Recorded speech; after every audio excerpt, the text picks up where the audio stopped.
ప్రముఖులు ఎవరు అంటే ఇప్పుడు తనకి కావాల్సింది ఒక సపోర్ట్ అండి. మీ ద్వారా తనకు వస్తున్న సపోర్ట్ ఇండస్ట్రీ నుంచి తనకి రావట్లేదు అనేది ఓపెన్ సీక్రెట్. ఇక్కడ ఎవరు చేసినా చేయకపోయినా ఆ పేర్లు ఎందుకు బయటకు చెప్పండి అన్ని చెప్తాం అమ్మా. కోర్టు పరిధిలో ఉన్నటువంటి అంశం ఇవాళ ఎఫ్ఐఆర్ అయింది కాబట్టి అమ్మా ప్రతి ఒక్క ప్రముఖుడు ఎవరెవరైతే ఇంటికి వెళ్ళి ఈ పిల్లోండిని వంటలు తింటా ఏళ్లతో ఫోటోలు దిగారో అందరినీ సాక్షులుగా జత చేస్తామమ్మా. అందరూ కోర్టుకి రావాలి. ఈ పిల్ల విషయంలో ఈ పిల్ల మీద తిరిగి నిందేసి మస్తాన్ సాయి అనేటువంటి ఒక క్యారెక్టర్ని తీసుకొచ్చి ఈ పిల్ల విషయంలో ఈ అమ్మాయి ఫాల్స్ కేసు పెట్టింది అని చెప్పి అసలు అఫైర్ విషయంలో మస్తాన్ సాయి అరెస్ట్ అవునప్పుడు కూడా ఈ అబ్బాయి ఫోన్ చేసి డైరెక్ట్ గా మీ ఇద్దరు కాదు నేను తప్పుగా అన్నాను, తాగేసి మా అమ్మాలతో తప్పుగా మాట్లాడాను, నేను మీ ఇద్దరు ఉన్నారని తప్పదు, మీ తమ్ముడు ఉన్నాడు, మా ఇంట్లో ఉన్నారు, మస్తాన్ సాయి ఒకే ఒక్కసారి వచ్చేళ్ళాడు ఇంటికి, అందరూ చుట్టాలుండగా ఫంక్షన్కి వచ్చాడని ఒప్పుకున్న ఆడియో క్లిప్ కూడా పోలీసు ఉన్నతాధికారులకు ఇచ్చామమ్మా. కోర్టుకు కూడా పెండర్ రూపంలో సబ్మిట్ చేస్తాను. మీడియాకు కూడా వెరీ సూన్ అన్ని రిలీజ్ చేస్తాం. నిన్న ఏవైతే అతను ఎడిట్ చేసినటువంటి ఆడియో క్లిప్స్ ని కావాలని ఈ అమ్మాయి ఇమేజ్ టార్నిష్ చేయడం కోసం ఒక 20-30 ఫేక్ అకౌంట్లు పెట్టుకుని ఈ అమ్మాయిని రోడ్డుకి లాగుతున్నాడు. అన్ని విషయాలు క్లారిటీ ఆడియోలో ఉంది. ఖచ్చితంగా లావణ్య గారి గొంతేనా, లావణ్య గారి కాలేనా? ఇందులో తప్పే ఉందమ్మా. ఎడిట్ చేసి అన్నారు. ఎదరా వెనకాతల తెలియనప్పుడు బూతులు తిడుతున్నప్పుడే చెప్తున్నారు అనుకోండి అమ్మా. మరి మేము కూడా ఈ బీర్ బాటిల్ ఇచ్చిన బొరలు బాగొట్టాడు ఏంటని అడుగుతాం కదమ్మా. ఆ పిల్ల ఏ నేపథ్యంలో ఎన్ని చేసిందిరా ఈ రక్తశక్తాలు ఏంటని మేము కూడా అడుగుతాం కదమ్మా. ఆడపిల్ల కింద ఉత్తర బూతులు మాడవు కదమ్మా. నువ్వు చిత్రవదల గురించి చేస్తే ఈ స్థాయి ఇప్పుడు ఈ అమ్మాయి కొట్టుకుందని అంటున్నాడమ్మా. ఇప్పుడు వాళ్ళిద్దరు బెడ్రూమ్ లో కెమెరాలు పెట్టినైతే కాపురం చేయరు కదమ్మా. సో ఇవన్నీ ఏం జరిగినాయి అన్నది కోర్టుకు వచ్చినప్పుడు క్రాస్ ఎగ్జామినేషన్ లో చెప్పండి. ఆ పిల్ల ఎందుకు తిట్టింది, ఓ నిస్సారాలు ఆడపిల్ల పచ్చి బూతులు తిట్టుకునేటువంటి పరిస్థితికి ఎందుకు వెళ్ళిపోయింది? ఇంత దారుణంగా ఇక చాలా ఉండాలమ్మా. ఇంకా ఇప్పుడు మనం రాస్తారన్న వ్యక్తి మనం ఏదో వచ్చి చాలా క్యూట్ బాయ్ లవర్ బాయ్ చెప్పేసి వెళ్ళిపోయాడు కదా మీడియా ముందు. ఇంకా చాలా విషయాలు ఉన్నాయి, అన్ని బయటకు తీసుకొస్తాం. ఈ పిల్లతో నువ్వు కాపురం చేసిన మాట వాస్తవమా కాదా? ఈ పిల్లని నువ్వు అక్రమ సంబంధం అంటగడ్డానికి ట్రై చేసిన మాట వాస్తవమా కాదా? నీతో ఇప్పుడు ఉన్నటువంటి గర్ల్ ఫ్రెండ్ ఈ అమ్మాయిని దొంగ కేసులో ఇరికించే ప్రయత్నం చేసిందా చేయలేదా? ఎవరు ఏ పోలీస్ కేసు కానిస్టేబుల్ ఫోన్ చేస్తే దాన్ని కూడా బొక్కలో ఎత్తామన్న మాట అన్న ఆడియో క్లిప్పులు కానించి ఈ అమ్మాయిని రైల్వే స్టేషన్ నుంచి ఎలా లాక్కెళ్లారో ప్రతి వీడియో కూడా మీడియాకు కూడా మేము ఖచ్చితంగా రిలీజ్ చేస్తామమ్మా. ఇప్పుడు మీతో మాట్లాడినటువంటి ఏ విషయానికి కూడా ఆధారం లేకుండా మేము మాట్లాడట్లా. ప్రతి దానికి మా దగ్గర ఆధారం ఉంది, ప్రతి వివరణ ఉంది. అమెరికా వెళ్తున్నప్పుడు రాస్తారని అమ్మా నాన్న ఈ అమ్మాయిని అమెరికా ఫ్లైట్ ఎక్కించడానికి తిరిగి ఫ్లైట్ లో వస్తుందన్న సంగతి ఒక రాస్తారని తప్ప ఎవరికి తెలియదు.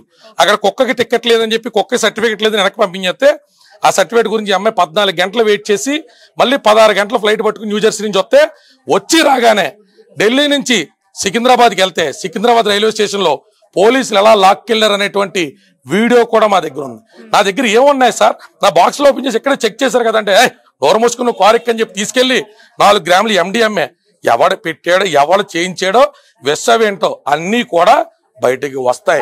ఈ అమ్మాయికి డ్రగ్స్ అలవాటు ఉన్నాయని, ఈ అమ్మాయి వేరే ఒకరితో ఎఫ్ఐఆర్ పెట్టుకుందని చెప్పి ఈ అమ్మాయి క్యారెక్టర్ అసాసినేట్ చేసేంత స్థాయికి దిగజారిపోయేంత గ్యాప్ ఎందుకు వచ్చింది? ఇప్పుడు రాజ్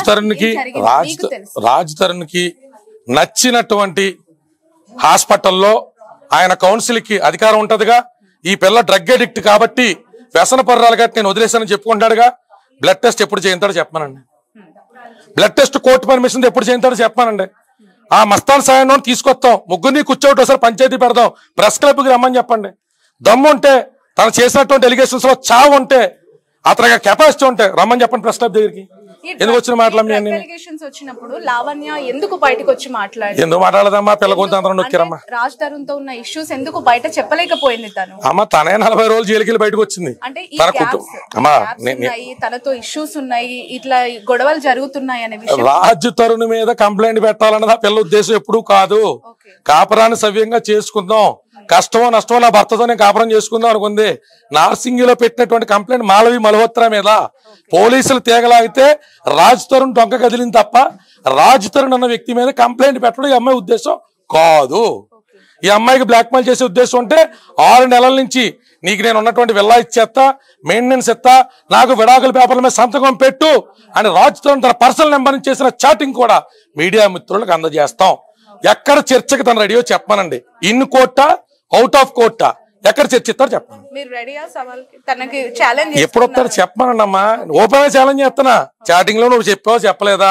విడాకులకు సంబంధించి నువ్వు సంతకం పెట్టి నేను పెట్టినా నువ్వు అన్నావా అనలేదా? విడాకుల గురించి ఇల్లు గురించి ఆ అమ్మాయికి నువ్వు ఆఫర్ ఇచ్చావా ఇవ్వలేదా? నిన్న కాక మొన్న కూడా వాళ్ళ బంధువులతో బావ వరుస ఎవరితో ఈ అమ్మాయి లావణ్య చౌదరి వాళ్ళ బావతో కూడా నువ్వు కౌరంపలేదా? దాక్కుని బిట్ల కింద కట్ చేసి యూట్యూబ్లో పంపడం కాదు. నీ దగ్గర ఎలిగేషన్స్ ఉంటే ముఖం చాటేయకుండా మీడియా ముందుకు వచ్చి 11 ఏళ్ళలో 2 సార్లు కడుపు వచ్చిందా రాలేదా? పోనీ దానికి కూడా నీ సిగ్గుమాలిన డోర్తో ఇంకెవరినైనా బాధ్యుని చేస్తావా? అంటే ఇవన్నీ నిజాలు అబద్ధాలు అయిపోతాయా? ప్రెస్ ముందుకు వచ్చి అంత కాన్ఫిడెంట్ గా అసలు పెళ్లి కాలేదు, జస్ట్ అనే ఫ్రెండ్ మస్తాన్ అనే వ్యక్తితో తనకున్న జస్ట్ ఫ్రెండ్ కడుపు చేసాడా అని చెప్పి జస్ట్ ఫ్రెండ్ కడుపు చేసాడా? తల్లిదండ్రుల దగ్గర నుంచి నీ సంరక్షణలో తీసుకొచ్చేసిన తర్వాత నువ్వే తండ్రివి, నువ్వే తల్లివి, నువ్వే ప్రియుడివి, నువ్వే భర్తవు కదా. నీ అదుపాజ్ఞంలో ఉన్న ఆడపిల్లకి డ్రగ్స్ ఎలా అలవాటైనాయి? నువ్వు తాగుతుంటే కొంచెం ఆ పిల్లకి ఇచ్చావా? నీ ఫ్రెండ్స్ ఎవరన్నా తాగుతుంటే పిల్లకి అలవాటు చేశారా? ఆ పిల్లకే నీ సంరక్షణలో ఉన్న పిల్లకి ఎలాగిచ్చావు? నీ సంరక్షణలో లేదు, బరి తెగించి బయట తిరుగుతున్న అమ్మాయిని తెచ్చి మళ్ళీ ఇంట్లో ఎలా పెట్టుకున్నావు? ఇంట్లో 15 కుక్కలకి ఆ పిల్లని తల్లిని ఎలా చేసావు? ఆ కుక్కలకి ఇవాళకి కూడా నువ్వు సిగ్గు లేకుండా వదిలేసి వెళ్ళిపోయావు. కానీ ఆ కుక్కలకి నీతికి నిలబడి ఈ రోజు పొద్దున కూడా పిల్ల అన్నం ఎలా పెట్టింది? నీది నోరా తాటిమట్ట? ఇప్పటికీ ఆ కుక్కలకి అన్నం పెడతంటే పొద్దున్న ఇంటి పక్కన వాళ్ళతో చెప్పించి అన్ని కుక్కలుంటే మాకు కుదరదు, ఆ కుక్కలు తీసి బయటకు వెళ్ళిపోమన్న అమ్మాయినని ఇవాళ పొద్దున కూడా వార్నింగ్ ఎలా ఇప్పించావు? నువ్వేంటో, నీ వెనకాతలో ఉన్న సినీ పెద్దలేంటో, మీకున్న రాజకీయపరమైన కాంటాక్ట్స్ ఏంటో, నీ పరిధిలో నుంచే ప్రజాక్షేత్రంలో ప్రజల దగ్గర మా దగ్గర ఉన్న ఆధారాలు, హాస్పిటల్ బిల్స్ ఏం జరిగినో పెడతాం. ప్రజలు ఏమంటారు తప్పరు. కేసుని చాలా దగ్గర నుంచి చూస్తున్నారు. అమ్మాయి బిహేవియర్, రాజ్ తరుణ్ బిహేవియర్ చూస్తున్నారు కదా. What is exactly Raj Tarun and Lavanya అని చెప్తే ఏం చెప్తారు? ఇద్దరు ప్రేమించుకున్నమాట వాస్తవం అమ్మా. ఇద్దరు ఇంపల్సు, ఒక మాదిరి ఇమ్మెచ్యూరుడు. అయితే ఇద్దరు కూడా జీవితాన్ని చాలా క్యాజువల్ గా తీసుకున్నారు. ఆ పిల్లకి ఆ పిల్ల, ఈ పిల్లోడికి ఈ పిల్లోడు. పెళ్ళైన తర్వాత అత్తమాంగారాలు పిలుస్తున్నారు కదా, ఫంక్షన్ల గాట్లకి తిప్పుతున్నారు కదా. నాకు అన్ని రకాలుగా ఉన్నప్పుడు రాజ్ తరుణ్ నన్ను ఎందుకు వదిలేస్తాడు అని ఓవర్ కాన్ఫిడెన్స్ తో ఆ పిల్ల పెళ్లిని రిజిస్టర్ చేయించుకోకపోవడం తప్పు. 11 ఏళ్ళు తిరిగిన తర్వాత కొత్త వైబ్స్ అలవాటు అయినాయి కదా అని ఈ అమ్మాయిని ఇల్లు పొలవై చదివించేసుకుందాం అని కూడా రాజ్ తరుణ్ తప్పు. ఎన్నాళ్ళు తిరుగుతావు, ఎన్నాళ్ళు అమ్మాయిలు మారుతావు? 2010లో వీళ్ళిద్దరికి కూడా వైజాగ్ లో పరిచయం అయితే 12-13 లవర్స్ కింద ప్రేమ కొనసాగితే 14న ఈ అమ్మాయికి సంబంధించినటువంటి పుట్టినరోజు, ఆ పిల్లడికి సంబంధించిన పుట్టినరోజు నాడు వీళ్ళిద్దరూ కూడా గుళ్ళో పెళ్లి చేసుకోవడం జరిగింది. తర్వాత ఎప్పుడు కూడా ఈ అమ్మాయి గోవాకి వెళ్ళినా, ఏ ఫంక్షన్లకి వెళ్ళినా, వాళ్ళింట్లో ఫంక్షన్ లో ఉన్న నల్ల పూసలు వేసుకుని ఆ పిల్ల ఫంక్షన్ లో కూర్చుంది. మరి నల్ల పూసల ఫ్రెండ్ కి వేసేటువంటి అద్భుతమైన కల్చర్ రాజ్ తరుణ్ ఎక్కడి నుంచి వచ్చిందో, మరి అలాంటి విషయాలన్నీ కూడా రాజ్ తరుణ్ అనేటువంటి మహానుభావుడే ప్రజలందరికీ కూడా వివరించాలమ్మా. ఎందుకంటే ఆ అమ్మాయి అబార్షన్ ఫోటోలు మీకు చూపించా, ఇదిగోండి ఆ అమ్మాయి నల్లపూసలో. ఇది రాజ్ తరుణ్ ఏ గోవా తీసుకెళ్ళినప్పుడు మరి అక్కడ హోటల్లో ప్రాబ్లం వద్దు అనుకుని పెండం వెళ్ళ ఏమన్నా నల్లపూసలు వేసేయడేమో కూడా ఆ మహానుభావుడు వచ్చి మీడియాకి వివరించారు. సార్, మాల్వి మల్హోత్రా ఇన్వాల్వ్మెంట్ గురించి, తన ఇంటర్ఫిరెన్స్ గురించి ఆ పిల్లకి శాతం చేసుకోవాలమ్మా, కంప్లైంట్లు పెడతాదో, కోర్టుకి ఎక్కుతుందో, బెదిరిస్తుందని తను, ఈమె థ్రెటనింగ్ చేస్తుందని తను ఆడియో క్లిప్స్ అన్ని ప్రముఖ ఛానల్లో ఉన్నాయి. ఇంకా తమ్ముడు చేసినటువంటి మల్హోత్రాని కుర్రాడు చేసినటువంటి ఇన్స్టాగ్రామ్ చాట్లు, నీ అమ్మ నువ్వు కలిపి ఆడి దగ్గర పడుకున్నారా అని చెప్పి అడిగిన అసభ్యకరమైన మాటలు ఈ అమ్మాయిని, లావణ్య చౌదరిని వాళ్ళ తల్లిని కూడా అసభ్యంగా మాట్లాడినటువంటి చాట్లు కూడా మేము పోలీస్ స్టేషన్ సబ్మిట్ చేసామా. మాల్వి మల్హోత్రా శాతం చేసుకోవాలి. రాజ్ తరుణ్ గారి ఫ్యామిలీ నుంచి ఎలాంటి రెస్పాన్స్ వచ్చిందండి? అంటే ఈ అమ్మాయికి తరపున వాళ్ళు ఏమైనా మాట్లాడారు? అలా తెలియదండమ్మా, ఈ పిల్లకంటే ఏం జరిగిందని సంగతి. ప్రయాణంలో తర్వాత వదిలించుకుంటానని చెప్పి మాట్లాడినప్పుడు ఏ తల్లిదండ్రులైనా కొడుకుకి నచ్చ చెప్తూ ఉంటారు, లేదంటే ఉండమని చెప్తూ ఉంటారు కదా. అమ్మా వాళ్ళు ఏం చెప్పారో ఏం చెప్పలేదో, ఈ పిల్లకి అన్యాయం జరుగుతుంటే మాత్రం చిద్దులాసంగా చూస్తా కూర్చున్నారు. వాళ్ళు ఎక్కడ మీడియా ముందుకు రాలేకపోయినా పెద్ద మనుషుల సమక్షంలో వీళ్ళ అమ్మ నాన్న కూడా వాళ్ళ అమ్మ నాన్న కలిసి తిరిగారుగా. ఒక 5